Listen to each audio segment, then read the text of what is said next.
Hi everyone, and welcome to my icebreaker speech.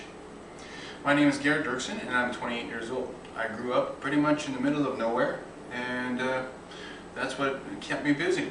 I believe in treating people the same way that you'd want to be treated, and that's only fair in life, right? And my parents always made me work for everything I got.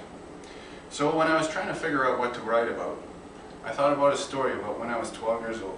I went to the gas station with my grandfather, and there it was. Yeah, a little piece of heaven. It was a Suzuki RM 125, a dirt bike, a real dirt bike, not just one of the mini bikes, a real one. This one was a race bike, and it was for sale. Oh, it was everything that a little country boy like myself dreamed for. So the price was $550. How was I going to pay for this?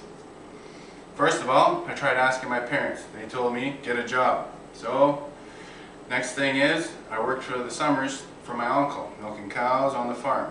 I had enough money to save up to pretty much buy it if I put everything all together.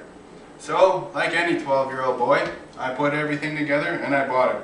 2 days later, I had a brand new, well, in my garage it was for myself. It was a brand new RM 125. Well, to me it was new, it was used for somebody else. There was a lot to come with this bike. I had to learn how to mix gas, never mind trying to touch the floor after sitting on it. It was a really big bike. So, after spending all the money I had saved up on this bike, I had nothing left. I couldn't even buy gas, so thankfully my dad bought me gas. Borrowed a helmet from a friend, and this was the start of me learning how to ride a motocross bike. For the next couple of days, I spent riding around the yard, trying to gain confidence, pull catwalks, and do whatever else young boys do out in the country. Till the day finally came. It's time to go to the pits. The gravel pits, that is. This is where all the local motocross ATV goers go. And if you grew up where I did, that's all we did. My brother said, okay, I'll follow you with the car. He was 16, I was 12.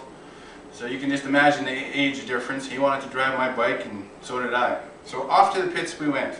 This bike was fast. Did about 65 miles an hour for those of you who don't know, which is really fast.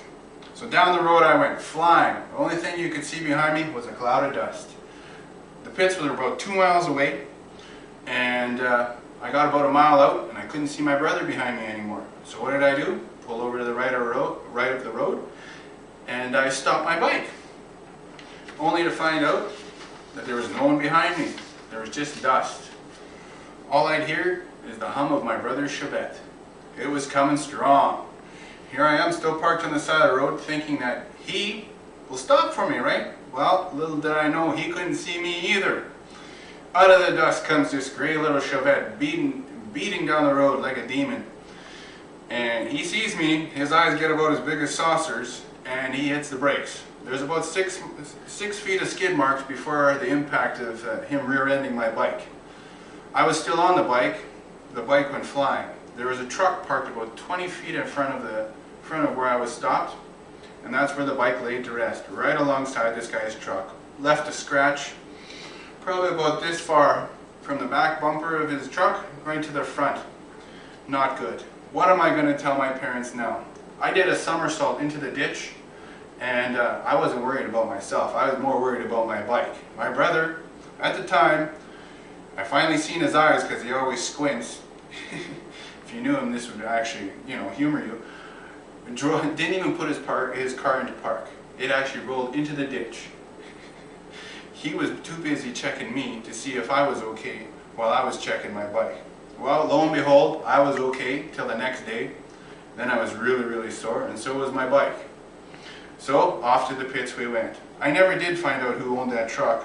Maybe I should have been a man and stood up for it. But at 12 years old, and this being my first race bike, I really didn't want to give it up, because I knew if I told my parents that my brother hit me, I'd have to get rid of it. So, what did I learn by this? No pain, no gain, and you only get what you work for. I worked very hard for my motocross bike. I ended up buying 4 more after that, and racing. It was a fun and filled experience, but until about 2 years ago, my mom never knew about it. I hid it quite well. I guess blood is thicker than water. And I did grow some respect for my brother. Thank you.